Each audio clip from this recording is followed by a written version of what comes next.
Nearly 40 years ago, scientists sounded the environmental alarm bells because they'd discovered something terrifying way up there. A growing hole in the ozone layer. And life as we knew it was speeding towards a sizzly end if we didn't act fast. So, we did.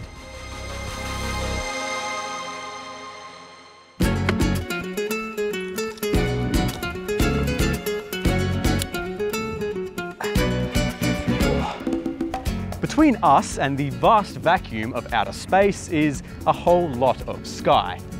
But if we want to get technical, it's the atmosphere. Several layers of gases that keep us cozy and, well, alive down here. About 20 to 30 k's up in the stratosphere is the ozone layer, which plays an essential role in our survival. Ozone is a molecule that's made up of 3 oxygen atoms, and these little guys suck up ultraviolet radiation from the sun. In fact, the ozone layer absorbs about 98% of the UV rays that the sun spits at Earth. Which is a fabulous thing for us, because while we do need some of the sun's UV rays to produce vitamin D and help plants photosynthesize, too much UV radiation can damage DNA and cause things like skin cancer and even blindness. Without any ozone layer, we wouldn't be able to go outside or grow food, and eventually all life on Earth would die out. And in the 1980s, that was a very real threat. The atmosphere is primed for a large destruction of ozone. The purple area in the centre of these satellite photos shows the hole in the ozone layer found over the Antarctic. Yep, in 1985, scientists discovered that ozone levels around the Antarctic were dropping fast. And we were on track to completely destroy the ozone layer by 2050. Ozone depletion in the atmosphere is getting worse. It will probably prove to be the most life-threatening environmental disaster of our time. It could be a very serious problem. The whole situation was pretty bleak, and the whole world was in despair. But how did something so catastrophic happen in the first place? Well, it all came down to pollution from chemicals called chlorofluorocarbons, or CFCs. Back then, CFCs were used in lots of products, including things like fridges, air conditioners, and aerosols. CFCs are made up from carbon, chlorine, and fluorine. But when released into the atmosphere and exposed to UV rays, they break down, and the chlorine rips the ozone molecules apart, which scientists say created the hole. Now, the hole isn't an actual hole.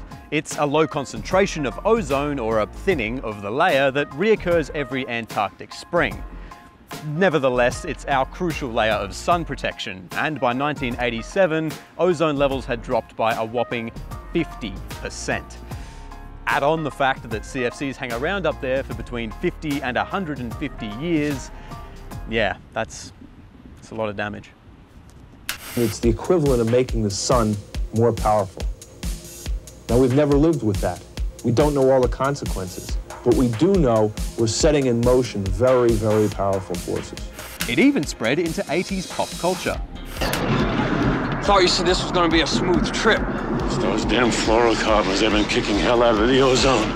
See, my friends, if we don't save the ozone layer, we simply won't have to worry about those issues because none of us will be here.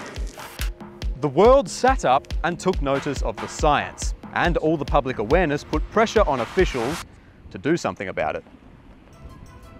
I think we should all be aware of the size of the challenge we are faced with. In September 1987, at a conference in Montreal, world leaders came together to take action. Every single country signed the Montreal Protocol, which officially recognized the impacts on the ozone layer and listed steps for countries to phase out their ozone-munching chemical usage. It's now cemented itself in as the most successful environmental agreement in human history. Today, CFCs are a thing of the past, and the ozone layer is bouncing back, which experts say is all thanks to the groundbreaking Montreal Protocol. They even reckon that the ozone layer could fully recover for most of the world by 2040, and the bigger holes in the Arctic and Antarctic by 2045 and 2066 respectively. The phase out of nearly 99% of banned ozone-depleting substances has succeeded in safeguarding the ozone layer, leading to a notable recovery of the ozone layer in the upper stratosphere and decreased human exposure to harmful ultraviolet rays from the sun. The UN says that the ozone's healing is saving 2 million people every year from skin cancer.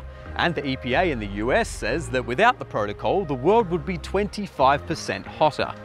Ultimately, what the Montreal Protocol has proved is that the world can come together to create necessary change.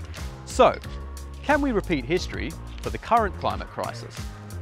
Well, there's still a lot of work to do. Got to get in the shade, I don't want to get sunburnt, you know, the rays and stuff.